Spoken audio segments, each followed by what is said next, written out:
So welcome everybody to another webinar from PlantLab. I'm Dr. Maggie Buxton, and today we have Glenn Edney, who is a kind of, I wouldn't call it a celebrity, but a very prominent figure when it comes to marine ecology in Te Tai Tokoro. Glenn's going to be saying a little bit more about his work during the course of our interview today, but I want to start off by thanking Zoom webinars for supporting this mahi that we're doing, and also the Ministry of Cultural Heritage for funded PlantLab as a project. We're always very, very grateful as artists and creatives when that happens. So Glenn, welcome, a very warm welcome to you. And as I said before, you're kind of a very well-known or prominent figure in this area. Perhaps if you can say a little bit about your background, who you are, and a little bit about how you came to be here at this place. Okay, yeah, thanks. Well, kia ora, Maggie. Thanks very much for having me along and the opportunity to have a chat about the ocean, which is what I love to do the most. So yeah, I'm actually originally from Taranaki, so growing up on the west coast in the Tasman Sea, but I've been in love with Moana Nui a Kiwa, the Great Pacific Ocean, ever since I set eyes on her a few years ago. So my background is really a life of the ocean. I started as a professional diver, working at Kelp Forests actually, and went into the recreational dive world of dive instructing and all of that sort of stuff. But I got really, really interested in who lives in the ocean and what they do. And so it set me on a lifelong path up here to Tai Tokoro, because this is where one of the most amazing magical places on the entire planet happens to be, which is Tawhitirahi me Arangi Poor Knights Islands and the marine reserve around there. And it also happened to be where my mentors Wade and Jan Doak spent a lot of their time. So this part of the ocean is very, very special to me, but I've spent a lot of time in the rest of the Pacific and a bit of time in the Atlantic and a few other places, and my research interest really is around understanding the ocean as a living being. So some people are not so comfortable with that. That's okay. But for me, she is a living being, you might say a living organism, a super organism, and really trying to understand rather than call myself a marine ecologist, I present myself as an ocean ecologist, because I'm trying to get across the idea that you know, understanding the ocean as a whole living system, a living being, is really, really important. So that's pretty much how I've got to be here today, I guess. So what makes our ocean, or the areas that touch our ocean, so unique or interesting? What are the special elements about it? Well, you know, Moana Nui a Kiwa is the largest sort of area of the ocean, and there is one ocean, there's one living body, but you know, just like everybody, there are different parts, and so Moana Nui a Kiwa is the largest part, and it's the emptiest in terms of land mass. And so and I just love living here because, you know, we're in that bottom corner of Polynesia, and so it's the ocean that connects us rather than the ocean that separates us. But you know, we've got this vast space where all of the physiological aspects, all of the biochemical aspects of a vast body of water play out and then arrive on our shores. So yeah, I mean, we're not absolutely unique, but we're pretty unique in terms of where we sit in the temperate zone of the largest ocean, or largest part of the ocean. So yeah, we've got upwellings, we've got ridges, we've got trenches, you know, we've got every aspect of ocean physiology right here. So obviously PlantLab is focused around plants. Can you say a little bit about the local ecologies or ways that plants play a role in perhaps in your practice particularly, or ways that you study them or they interact with your research? Yeah, sure. Well, I'd like to say too, I'm an ocean ecologist, but I'm also a deep ecology practitioner. And I like to bring those two together when trying to form a relationship with any place. And so if you want to form a deep relationship with our coastal waters, then your starting point is the kelp forests. And so we have a kelp which is predominant here, which is called a Clonia radiata.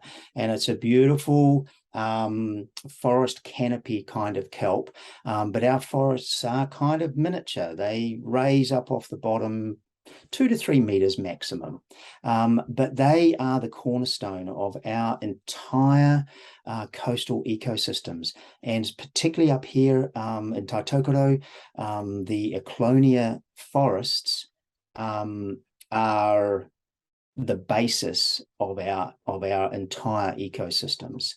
And so part of my work at the moment is looking at kelp regeneration, and we actually have a kelp regeneration project happening in Tutukaka Harbour. So we're actually collecting the reproductive tissue from the kelp. Usually we collect it from beach cast Eclonia, so washed up on the beach. And we're working in collaboration with Massey University, researchers there. And so together we're developing a community-based kelp regeneration pilot, if you like.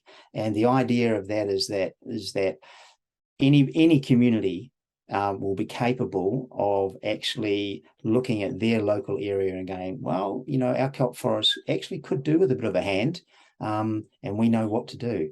And so we're actually growing what we like to call kelplings, and then we reseed them back out into the area. Now, the whakapapa of the kelp is really, really important for our project. So we're working with the mana whenua of Tutukaka Harbour, and so we're collecting the kelp right from around the harbour.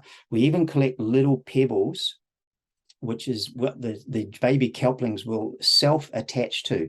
So we're not actually interfering. The only thing that we're doing is giving those kelplings a helping hand to get settled onto a pebble, and then we take the pebbles out and we place them amongst the reef.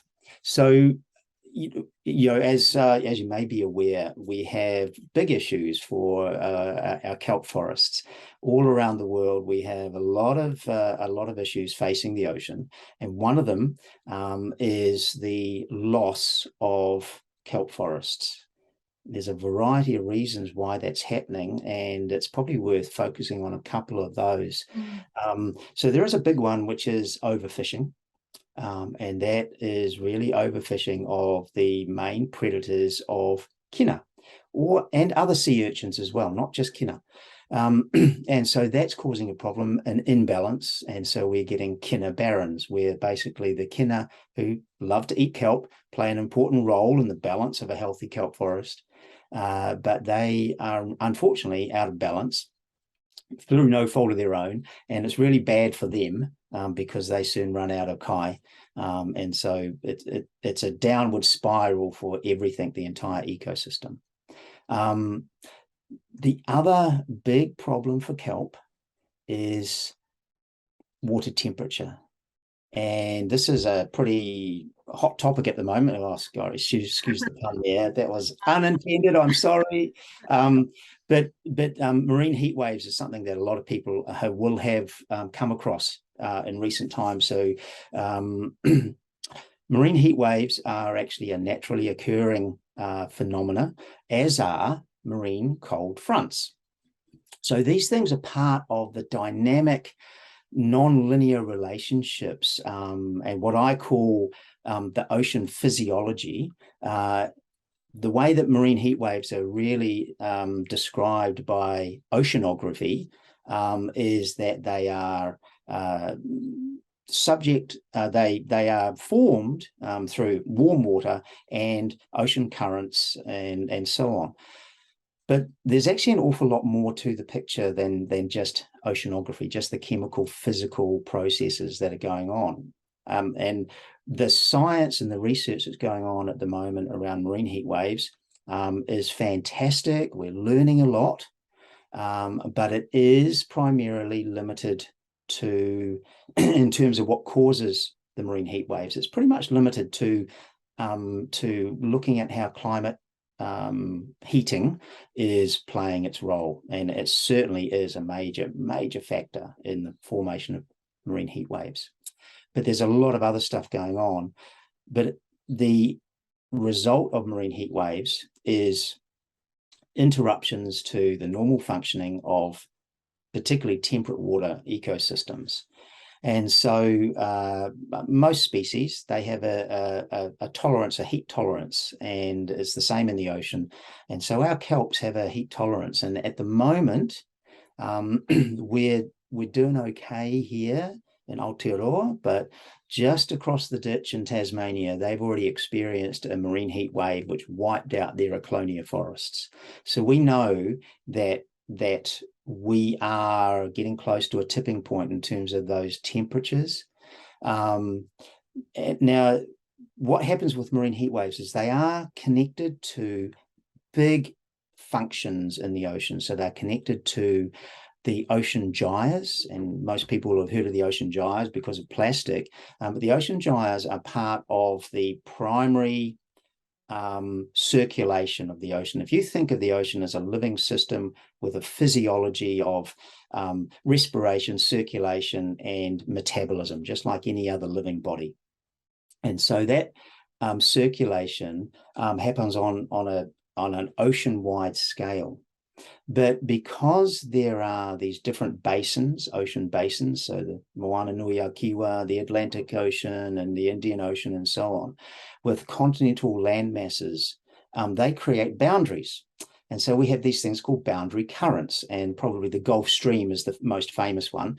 But in our part of the world, we have another boundary current, the EAC, the East Australian Current. Now that actually, when it comes down our way, turns into the other EAC, which is the East Auckland Current. Now these are what are known as western boundary currents. So they're on the western side of the ocean basin. And what they do is they create upwellings of nutrient-rich water that come up to the surface. Now our most important, not actually a plant, but we call them plants, which is the phytoplankton, the Protoctista, one of the oldest eukaryotic organisms on the planet. They rely on those upwellings of nutrients because they photosynthesize. They take care of a huge percentage of the dissolved carbon dioxide in the water, as well as what gets dissolved out of the atmosphere. So they're using that carbon dioxide, and they use that to get energy to metabolize lots of other nutrients, things like calcium, phosphorus, sulfur, and iron. Now, these are in short supply near the surface of the ocean for quite complex reasons, and they rely on these upwellings to bring more of those nutrients up towards the surface. So when we have a heat wave, the level of the warm water at the surface deepens. And so we have this thing called the thermocline. So there's a warm layer at the surface, and this happens right across the whole ocean, a warm layer at the surface, and then there's a cold layer underneath. And if you can imagine it, you might have even experienced it yourself when you're swimming. You're swimming through warm water, and then you come across this cold patch. Or sometimes if you're scuba diving or free diving, you'll see a shimmering in the water. And then you know that you're going to go through either a warm patch or a cold patch, because that shimmering is a thermocline. Now, the thermocline, the major thermoclines of the ocean generally sit in warm waters between 100 and 200 meters below the surface. In cooler waters, our temperate waters like this, it's usually, and it's seasonal, it's between about 30 meters and 100 meters.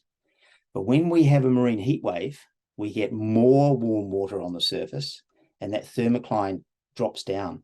And so when we get the upwellings and the mixing, we're getting only the mixing of that shallow warm water and not so much of the deeper water with all of those nutrients below. And so our phytoplankton start to go hungry. Now, the phytoplankton, as everybody probably is aware now, supply around about half of the oxygen that the rest of us, oxygen-breathing organisms, rely on. They also sequester the largest amount of carbon of any living organisms. So they are, they're the cornerstone of life on this planet. And we are losing phytoplankton at an alarming rate. And in some parts of the ocean, it's estimated that we may be reaching 50 or 60% loss of the phytoplankton. And overall, the estimates vary wildly, because can you imagine how difficult it is to try and model something like this? And there are variances all around, so like averaging something is not really, doesn't really tell you the story. But everywhere we're losing phytoplankton, which means we're losing the foundation of one of the most important physiological functions of the ocean. So, we've got these issues going on with marine heat waves.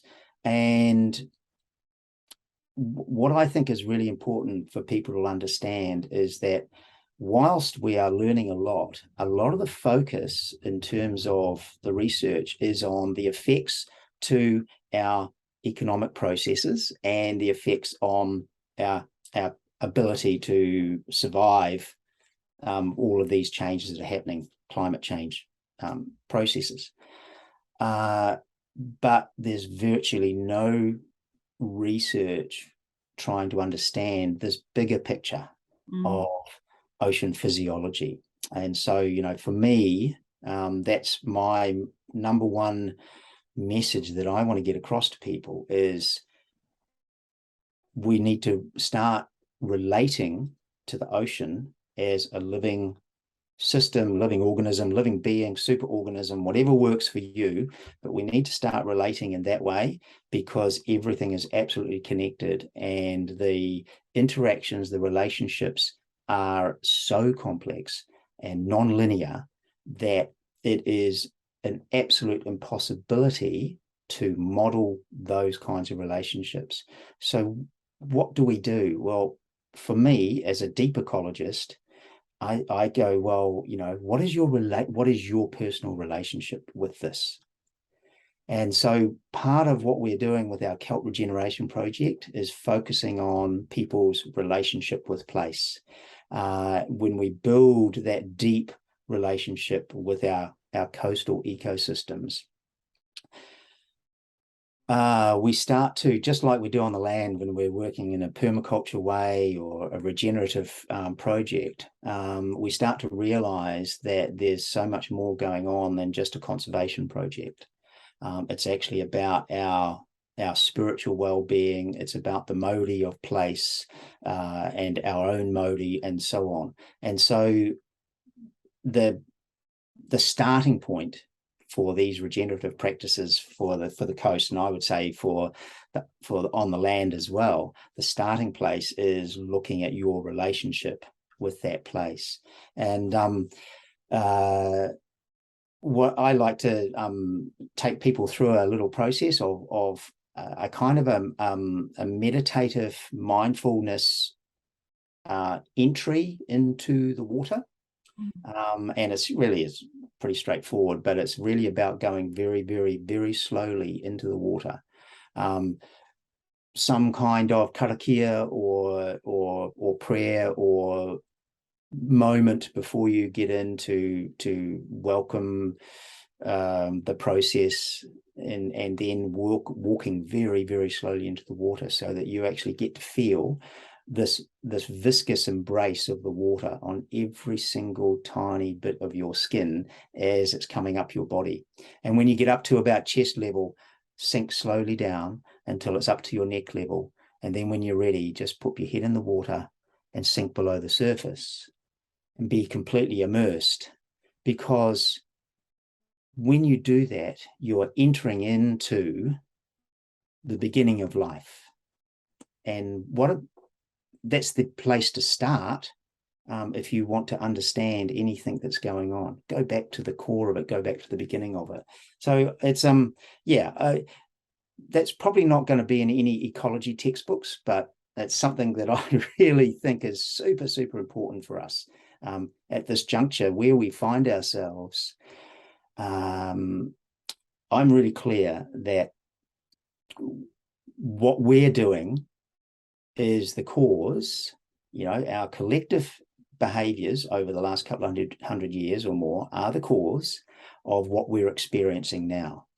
We're tending to externalize this stuff a lot. And so we come up with things like the battle against climate change, or the war against climate change, or the war against carbon emissions, or whatever, all of that stuff. So we're externalizing that. Well, if we start internalizing and saying, well, actually, it's about our relationship with place. I don't want to be a downer on anybody, but if anybody's kind of thinking that there's some kind of magic fix for what's going on in the ocean with the phytoplankton, with the Eclonia kelp and so on, I'm afraid there isn't. And these dynamics are so complex that we barely have scratched the surface of understanding those dynamics. However, we don't actually necessarily need to understand all of those dynamics. As a scientist, I love going into that understanding, but in terms of what we can do ourselves to change the trajectory, well, that's an inside job. That's an internal process of changing your relationship. And regenerative practice, whether it be on the land or in the water, in the ocean, or in the awas of our coastline, that regenerative practice is the most powerful global phenomena that we can be part of, because, like I said, we're never going to fully understand all of those complexities, which means we're never going to be able to come up with a way to mitigate those things. The only thing we can do is change our behavior, and we need to trust the ocean. We need to trust Papatūānuku. We need to trust Hine Moana. They know what to do. We've got to figure out what we do. And so regenerative practice, which primarily is based around plants, to be honest, isn't it? It's really primarily based around plants, whether on land or in the ocean. That's where we need to focus our energies. And, I guess what I've really experienced for myself in this work is that I don't have to worry about whether my behaviors are changing or not. They just are naturally changing because of deepening that relationship. So, yeah, I guess that's about all I can really say about it. I think one of the things when we first spoke, Glenn, was that we had that resonance between us about that kind of spirit of place. And also, I guess I describe my practice differently, but we have that similarity in that we work across different practices. But actually, beyond that, there's a spiritual nature of what we do that has a deep connection to the earth, or in your case, the sea, and both. It's not just about, well, we do science and art, or we do these different kinds of scientific things, etc. It's like it's moving beyond that to think, how am I as a person, and what are my beliefs and my relationship to this other being that I'm in the world with. And so I think for me, that's where you really truly get into a transdisciplinary practice. You're no longer thinking about disciplines anymore. You're thinking about, I guess, yourself and how you, what your higher values are in a certain sense, or higher connections are. And it's taken a while, but through a series of different kinds of processes, we've lost many of those connections. And the actions that we take on a daily basis are a representation of that loss, are they not? So it's the loss itself that is the symptom we're dealing with in all these different things, but many of us don't deal with that loss because they feel embarrassed, or it's not okay to talk about these things or to find that place in ourselves. But for me, that's the work in capitals. That's the work, is to find that place in ourselves, is it not? Absolutely. Gosh, you put it so beautifully, actually, Maggie. Yeah, you really have. And I think that kind of also raises for me, like, that question of where is the place of our scientific understanding in that process? And I for me, there's still very much an important place for our different ways of knowing, and certainly that includes our scientific ways of knowing, because another thing that we're involved in, so we have a trust, Te Wairua o Te Moana Nui Ocean Spirit Trust, and one of the cornerstones of our trust work is a thing that we call Hauola Moana. And Hauola Moana is based around a ecological monitoring method. More of a methodology, actually, because it's pretty flexible in terms of what the structure of any particular survey will be. And so what I like about this process, and it's been with me now for about 12 years, I've been working on it, but what I like about the process is that all ways of knowing are a part of your relationship with place. And so, and there isn't, for us, there's no hierarchy around those ways of knowing. They're just complementary, different ways of knowing. And so what I call the ecological literacy of place is informed by those different ways of knowing. And so that includes our scientific ecological understandings. And I kind of sort of frame those as supplying sometimes a little bit of detail to things that we are intuitively experiencing. And so for me, that's actually the main purpose of our particularly our physical sciences. And the idea that science and spiritual practice are separate and can't be together, well, I just think that's somebody made that up. It's like, so what, who says, and they just fit beautifully together. And when we're thinking about relationship with place, we're so lucky up here in Taitokoro, because we're kind of at the epicenter, if you like, although some people would disagree from other parts of the country. But we're just surrounded by tangata whenua who are embodiments of that relationship with place and that knowledge of place. And so this is another thing I think that's changing, and it's so incredibly exciting and beautiful that we are in a phase where we're starting to realize that we are the people of this place, and we're evolving a new relationship. And so that, from the perspective of how do we respond to these, which are existential threats, that's how we respond. We're evolving this new relationship with place because we're evolving this relationship together with each other, celebrating all of these ways of knowing and ways of relating, and we're just on the cusp of this beautiful journey. I think we're at the beginning of it, and so it's where is it going to take us? It's just going to be amazing. Yeah. Well, on that note, I think what I want to ask, Glenn, there's so many more things we could talk about in this session, but you have got a book, I believe, that people can purchase if they're interested to find out a little bit more about your practice. Sure. Yeah, I do. Here it is. It is called The Ocean is Alive. And it's really the subtitle is Revisioning Our Relationship with the Living Ocean.